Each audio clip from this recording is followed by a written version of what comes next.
Votre invité à présent dans la grande interview en direct sur Boursorama, c'est Nicolas Bavrez. Bonjour. Bonjour. Merci d'être là avec nous sur Boursorama. Bon, on a la Russie qui souffle le chaud et le froid, là. Le Kremlin donc, qui a montré hier, encore aujourd'hui, des signes d'apaisement. Le Kremlin qui confirme donc un début de retrait partiel militaire planifié. Voilà. À la frontière ukrainienne et côté Russie. Voilà. Est-ce qu'une détente est en cours? Alors qu'on a comme des dizaines de milliers de soldats qui sont, encore une fois, amassés à la frontière. Qu'est-ce qu'il faut penser là de... On en a encore effectivement toujours plus de 100 000. Ce qui est vrai, c'est que la structure, ça reste le fait que depuis les guerres de l'ex-Yougoslavie, on n'a jamais eu un risque de guerre aussi important aujourd'hui en Europe, sur le sol européen. Donc il semblerait que Vladimir Poutine ait promis à Xi Jinping que de toute manière il ne se passera rien pendant les Jeux Olympiques de Pékin. Mais pour l'instant, on a effectivement des signaux qui sont des signaux de détente, mais on n'a pour l'instant pas d'accord qui permettrait de sortir de cette crise de manière diplomatique. Et quand on regarde la structure, on s'aperçoit que la Russie a quand même déjà obtenu beaucoup de choses. Qu'est-ce qui est légitime dans ce qu'elle demande? Les États-Unis. Qu'est-ce qui est légitime et qui ne l'est moins? Alors, quand elle dit qu'il faut que jamais l'Ukraine adhère à l'OTAN.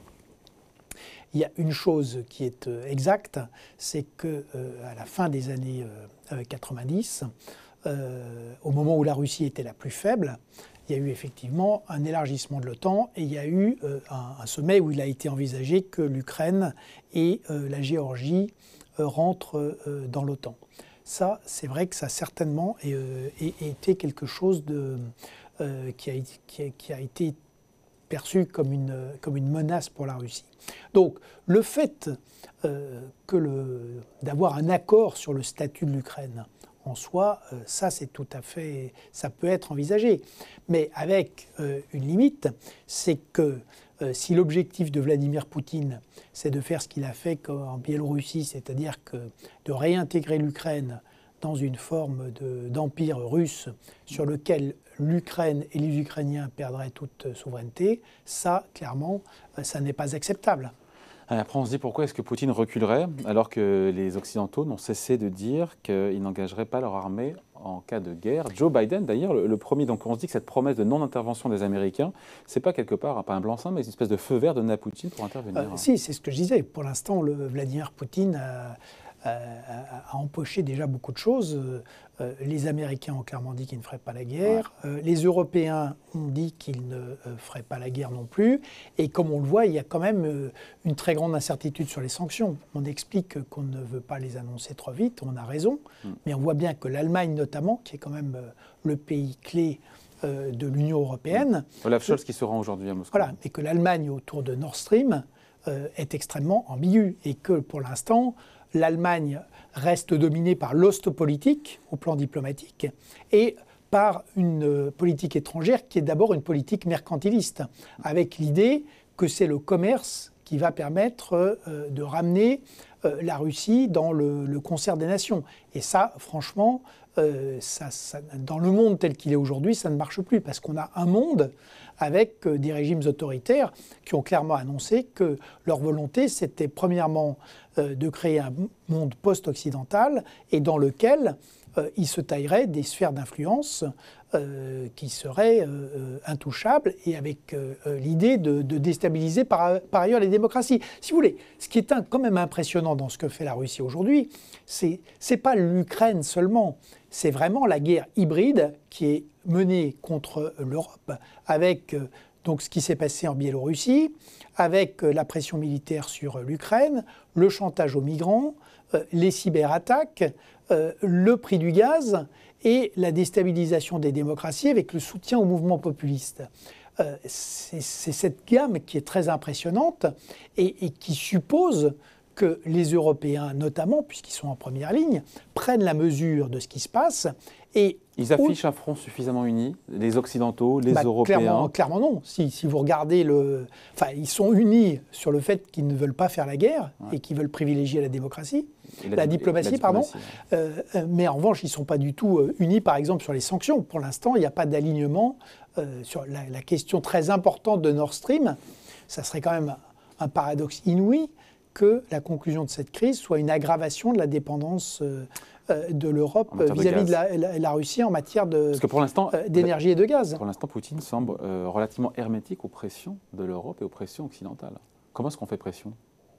Je crois que c'est ce qui a été jusqu'à présent fait, c'est-à-dire l'annonce justement de toute cette gamme de sanctions, avec en plus quand même une interrogation, c'est-à-dire que ces sanctions toucheront la Russie, assurément, mais elles toucheront aussi beaucoup plus d'ailleurs les Européens que les Américains, puisque c'est l'Europe qui a beaucoup plus que les États-Unis, qui a des intérêts économiques en Russie. Pour la France, l'Europe a importé 4 millions de barils de pétrole par jour l'an dernier. Voilà. Oui, mais il n'y a pas seulement... Il y a le pétrole, il y a le gaz. Il y a le pétrole, mais il y a aussi surtout les exportations de l'Europe vers la Russie, en matière d'automobile, en matière de biens d'équipement. Après, le PIB de la Russie, c'est le PIB de l'Espagne. Il faut quand même remettre les choses aussi dans leur contexte. Oui, mais simplement, il y a la différence de pouvoir d'achat. Et je crois que ça a été la grande erreur d'Obama, de croire que parce que la Russie est en déclin démographique et économique, sachant que néanmoins, aujourd'hui, avec le prix des hydrocarbures, elle a des recettes massives, mais de croire que la Russie est simplement une petite puissance régionale. Et je crois que, en tout cas, Poutine a démontré clairement que ça n'était pas le cas. Alors il a une stratégie qui est une stratégie très particulière, qui est fondée entièrement sur des moyens de hard power, et notamment la menace de la force armée. Mais il faut reconnaître que la manière dont il l'a utilisé en Syrie, en Afrique, aujourd'hui en Ukraine pour la Crimée et de nouveau, c'est une manière qui est extrêmement efficace et qu'il ne faut pas sous-estimer. Et que justement le raisonnement allemand qui est de dire que c'est uniquement par l'économie qu'on va pouvoir contrer cette menace, je pense que c'est une erreur. Et donc il faut gérer la crise ukrainienne, qui est une crise aussi très dangereuse pour l'économie. Mais derrière, ça veut quand même dire que l'Europe est devant la nécessité d'un véritable réarmement. Et ça, je crois que personne ne mesure bien ce que ça veut dire. Donc, pour la France, ça suppose une vraie réflexion, puisque pour l'instant, on avait plutôt une armée de corps expéditionnaires qu'on envoyait en Afrique avec l'idée que la guerre contre le djihadisme était la principale menace. Aujourd'hui, le monde a changé, c'est-à-dire qu'il faut aussi imaginer une autre armée, une autre doctrine pour faire face à des menaces armées venant d'États-puissances et à de la guerre de haute intensité qui pourrait avoir lieu sur le sol européen. Et c'est un basculement, effectivement, complet par rapport à ce que nous avons vécu depuis les années 1990. Oui. Avant de passer à l'inflation, juste dernière question sur le sujet. L'administration américaine a parlé d'invasion imminente pendant tout le week-end. Là, on voit des signes d'apaisement, peut-être un début de retrait, encore une fois partiel, militaire côté russe. Est-ce que tout ça peut se résoudre par voie diplomatique ? Alors, aujourd'hui, c'est encore possible. Il y a une dramatisation côté États-Unis et puis, comme vous l'avez dit, une gestion de... Les Russes parlent d'hystérie occidentale sur ce risque d'invasion russe en Ukraine.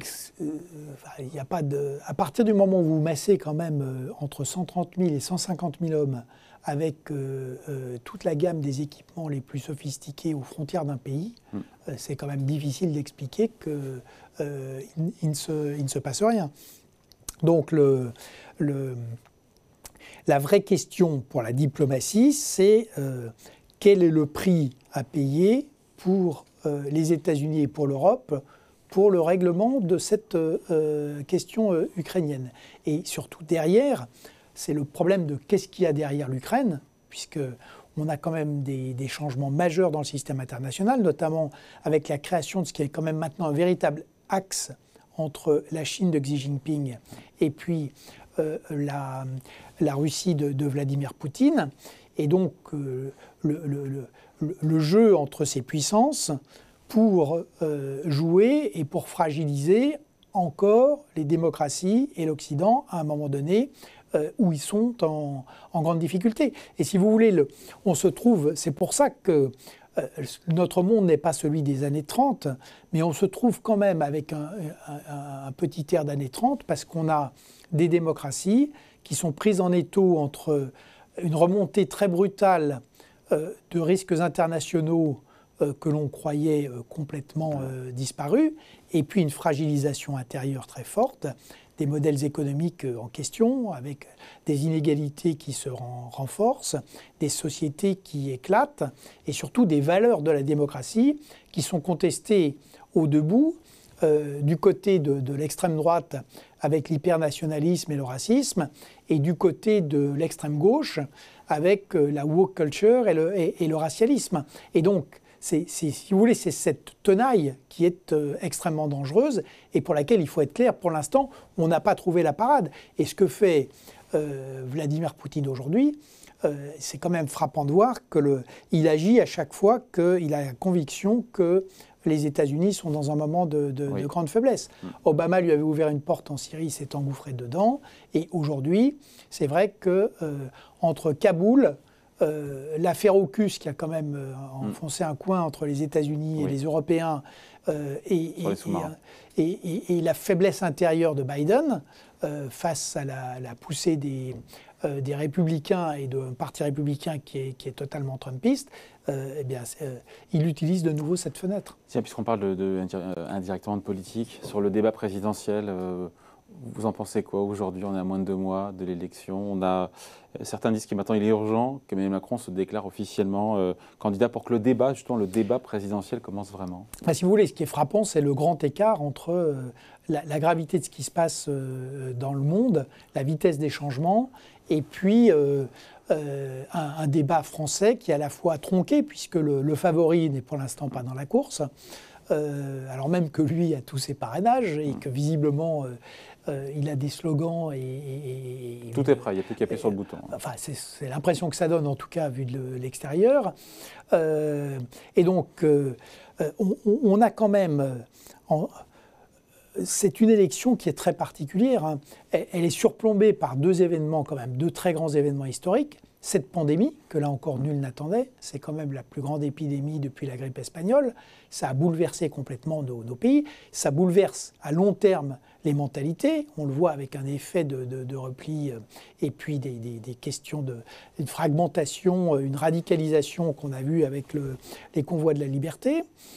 On n'a jamais vu une élection présidentielle qui se déroulait sur fond d'un vrai risque de guerre sur le continent européen impliquant une puissance nucléaire qui est la Russie, voire 2 si les États-Unis devaient rentrer en lice, et un débat qui effectivement s'occupe beaucoup de questions annexes ou de boucs émissaires et qui ne traite pas les questions fondamentales qui sont comment est-ce qu'on rebascule le modèle économique français sur la production. On voit que le double déficit public et commercial. Qui est à nuancer, nous a dit justement Jean-Marc Vittori en regardant les services. Comment est-ce que, parce que la plupart des autres pays sont quand même en plein emploi, donc on a créé beaucoup d'emplois en 2021, c'est très bien, mais comment est-ce qu'on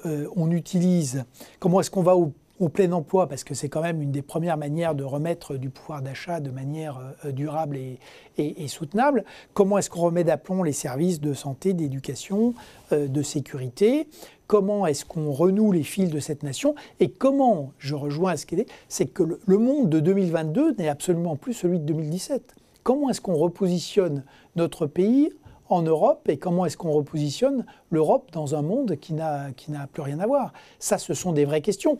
Et l'idée de dire que parce que plus le Mali et le fait qu'il faut aussi trancher sur notre présence au Sahel, c'est quand même très lourd tout ça. Et l'idée de dire que ces thèmes sont tellement lourds qu'on devrait donc occulter le débat, je pense que c'est l'inverse dans une démocratie et que c'est précisément parce que on n'est pas rentré dans le monde a vraiment changé, parce qu'on est vraiment à un tournant dans l'histoire de notre pays qu'il faut en débattre. Et l'élection présidentielle, elle a été créée par le général de Gaulle. On ne traite pas des vrais sujets. Non, pour l'instant, si vous voulez, si on passe son temps à s'occuper uniquement du prénom des enfants ou vous voyez, sur l'éducation, il y a beaucoup de choses extrêmement importantes dont on pourrait débattre.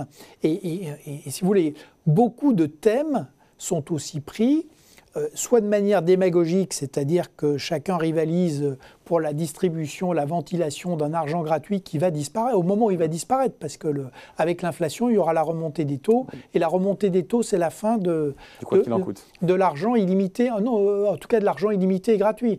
Mais une fois qu'il n'y a plus d'argent illimité et gratuit, il n'y a plus de quoi qu'il en coûte. Or, pour l'instant, tout le monde continue sur cette terre comme si ça allait... et puis, effectivement, il y a beaucoup de démagogie, et effectivement, il y a une tenaille des mouvements populistes. On est quand même... le fait d'avoir... si vous voulez, c'est aussi une très grande singularité de cette élection, d'avoir une extrême droite entre 30 et 35%, une gauche qui est quasiment disparue, alors que normalement, dans un moment pareil, elle aurait vocation à pouvoir s'exprimer. En tout cas, il y a Jean-Luc Mélenchon qui a clairement pris le lead, mais c'est une gauche qui est une gauche radicale et très particulière et qui, à mon avis, peinerait à gouverner. Et ensuite, on a effectivement beaucoup de démagogie et un vrai manque sur les thèmes fondamentaux et structurants pour notre pays. Dans les thèmes, on en parle, il faut en parler, c'est de l'inflation évidemment, qui selon vous, contrairement à ce qu'affirment Christine Lagarde et Bruno Le Maire, n'est pas temporaire. Pourquoi c'est durable selon vous Pourquoi, alors que tout le monde nous dit, l'INSEE et d'autres, que l'inflation va refluer, notamment en Europe, une fois qu'on aura passé le pic des prix de l'énergie, là, quelque part, au printemps? Je pense que c'est durable pour deux raisons. La première, c'est que, bien évidemment, il y a des effets qui sont liés à la sortie de la pandémie, parce que la pandémie, en fait, pourquoi est-ce qu'on a une reprise très particulière? La pandémie, c'est un choc sur l'offre. Et donc, en fait, on a eu cette structure très particulière où, avec l'épargne accumulée, on n'avait pas de problème de demande en sortie de... Et en revanche, on a eu des problèmes majeurs sur l'offre avec des pénuries de matériaux, des problèmes sur les chaînes logistiques, pénurie de travail. Donc, on attendait... des faillites d'entreprises et du chômage, et on a l'inflation. Mais derrière, si vous voulez, et ça rejoint ce qui se passe au plan international, il faut voir que ce grand mouvement de baisse des prix, il a quand même été porté par la mondialisation, l'irruption de la Chine qui est devenue l'atelier du monde, la numérisation. Et donc, dans ces mouvements, en tout cas, la mondialisation, et tout le monde aujourd'hui veut rapatrier des productions, ça va coûter plus cher. Donc le rapatriement des productions, la transition écologique, le fait qu'il faut instaurer un prix du carbone qui est la seule mesure économique efficace, tout ça, ce sont des éléments structurels de hausse des prix. Et la deuxième raison très importante, c'est qu'il y a des pays clés où on a déjà la boucle entre l'emploi et les salaires. Si on prend les États-Unis, on est maintenant à 7,5% d'inflation aux États-Unis et il y a une vraie boucle emploi-salaire. On l'a au Royaume-Uni et on commence à l'avoir en Allemagne. Donc, et ça, c'est à ce moment-là que les anticipations bougent. Donc, la France a tardé un peu à être rattrapée précisément parce qu'on est plus un lieu de distribution que de production. Et donc, pendant un premier temps, en fait... Le gel du tarif de l'électricité, calculé par l'INSEE, a permis de retirer un point d'inflation qu'on aurait eu en plus si on avait laissé les tarifs... Par ailleurs, il y a eu des mesures qui ont été prises, mais la France va être rattrapée. Et quand on va le voir avec les négociations salariales, donc cette année... Même s'il y a des secteurs très particuliers comme l'hôtellerie et la restauration où il y a des hausses massives parce que pour essayer d'éviter que les compétences fuient ces secteurs, mais les augmentations de salaire ont été plutôt un tout petit peu inférieures à l'inflation cette année. Mais vous verrez que à la fin de 2022, il va en aller tout autrement parce que elle est là pour durer combien de temps, l'inflation ? Elle est là pour durer combien de temps ? L'inflation est sur quelle base, sur quel niveau ? Alors, tout va dépendre de ce qu'ont vont faire les banques centrales. Mais vous voyez que les banques centrales... Elles sont gênées aux entournures. C'est une situation, si vous voulez, qui est... Parce que maintenant, on a la perspective. Donc, premièrement, on a une pandémie qui est peut-être en train de devenir une endémie, mais bon, le virus est quand même toujours là. Deuxièmement, on a donc un vrai risque de volatilité financière et par ailleurs de récession en cas de hausse des taux trop rapide. Et enfin, on a un risque de guerre comme les démocraties n'en ont plus connu. Donc il y a un dilemme pour les banques centrales. Donc il y a un dilemme qui est extrêmement compliqué. Je pense que les banques centrales ne peuvent pas laisser l'inflation s'installer parce qu'elles redécouvrent leur première mission qui est la stabilité des prix. Et qu'à l'inverse, il faut le faire d'une manière extrêmement progressive, mesurée, maîtrisée, si on veut éviter un choc sur l'économie, un choc sur les marchés, mais aussi un choc sur les sociétés. Et donc comment on fait pour ramener l'inflation à 2% sans provoquer de récession ou de krach ? La ligne de crête, elle est étroite. Il y a une ligne de crête très étroite qui est la sortie progressive du quantitative easing et puis effectivement une remontée des taux extrêmement progressive et j'allais dire pilotée en fonction de ce qui va se passer sur l'économie, mais aussi aujourd'hui sur l'international. Et j'y reviens, si vous voulez, dans les risques qui avaient été...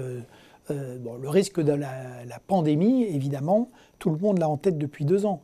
Mais les 2 choses qui ont été sous-estimées, c'est l'inflation et surtout la dégradation de la situation géopolitique. Voilà. Merci en tout cas, merci d'avoir été avec nous. Nicolas Bavrez, économiste et historien, invité de la grande interview en direct sur Boursorama. Merci. Merci infiniment.